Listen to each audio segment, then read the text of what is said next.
நண்பர்கள் அனைவருக்கும் வணக்கம். நம்ம பண்ணையில் ஒரு சனிக்கிழமை நடந்த ஒரு சம்பவம்.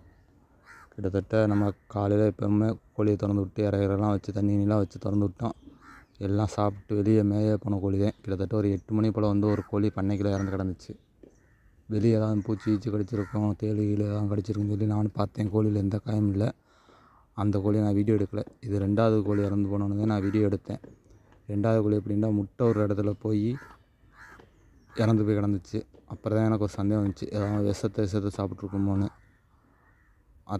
மறுபடியும் நான் எல்லா கோழிலையும் கரெக்டாக ஒரு 6 மணி வரை எல்லாம் வாட்ச் பண்ணி பார்த்தேன். எந்த கோழியுமே குறுகலை, எல்லாமே கரெக்டாக இருந்துச்சு.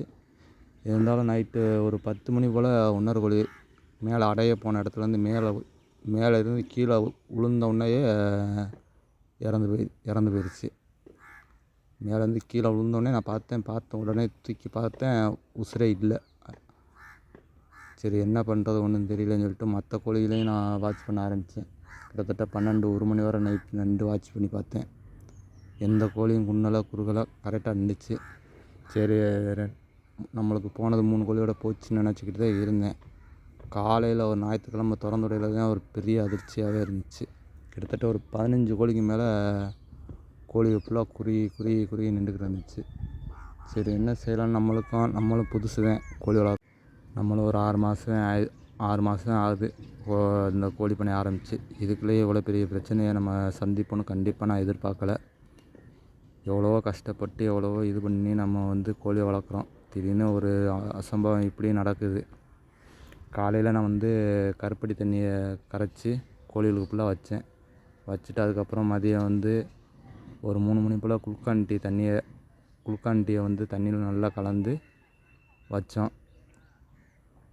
இந்த கோழி மட்டும் ரொம்ப குறுகலாகவே இருந்துச்சு. எந்த ஆட்டியும் இல்லாமல் ரொம்ப இதுவாகவே இருந்துச்சு. நம்ம வந்து இதுக்கு ஒன்றும் வந்து நான் இறைய ஊட்டி விட்டு தான் வளர்த்துக்கிட்டு இருக்கிறேன். கிட்டத்தட்ட இன்றைக்கி வந்து வியாழன், இன்றைக்கி வியாழக்கிழமை ஆயிடுச்சு. இன்ன வரைக்கும் நான் அதுக்கு வந்து இறை ஊட்டி தான் வளர்க்குறேன். ஆனால் கோழி வந்து எந்திரிச்சு நடமாட ஆரம்பிச்சிருச்சு. அதை அடைச்சி போட்டு தான் வச்சு நம்ம இறை கொடுத்துக்கிட்டு. இது வந்து திங்கக்கிழமை எடுத்த வீடியோ, செவ்வாய்க்கிழமை எடுத்த வீடியோ இது. அப்போ வந்து எல்லா கோழியுமே பரவாயில்ல, ஓரளவு தெளிச்சி ஆயிடுச்சு.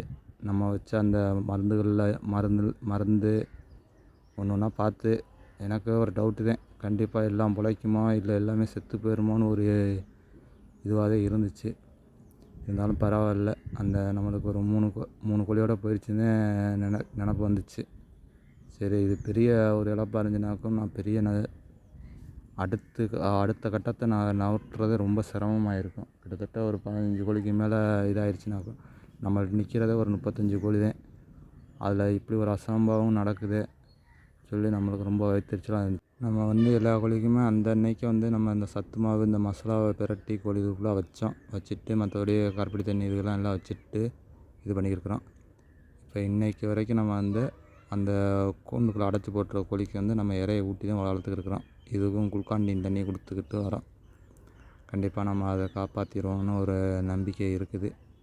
கண்டிப்பாக அது மற்றபடி ஒரே நாளில் இப்படி சாகிறதுக்கு வேலை இல்லை. ஏதாவது விஷத்தை சாப்பிட்ருந்தா மட்டும்தான் இப்படி சாகும். எனக்கு தெரிஞ்ச வரைக்கும் நான் ஒரு ட்ரீட்மெண்ட்டு பண்ணி மேக்ஸிமம் காப்பாற்றியாச்சுன்னு சொல்லணும். வேறு நண்பர்கள் இந்த வீடியோ பார்த்துக்கலாக்கும் நம்ம பண்ணது சரியாக தப்பான்னு சொல்லி, சரியாக இருந்தால் நம்மளுக்கு, சரியாக இருந்தாலும் தப்பாக இருந்தாலும் நம்மளுக்கு கமெண்ட் பாக்ஸில் கமெண்ட் பண்ணுங்கள். நம்ம வந்து அடுத்தடுத்து நம்ம இதே மட்டும் ஒரு பிரச்சனை எதுவும் வந்தால் நம்ம முன்னெச்சரிக்கையாக இருக்கிறதுக்கு உங்களுடைய பதிவு எனக்கு உதவும்.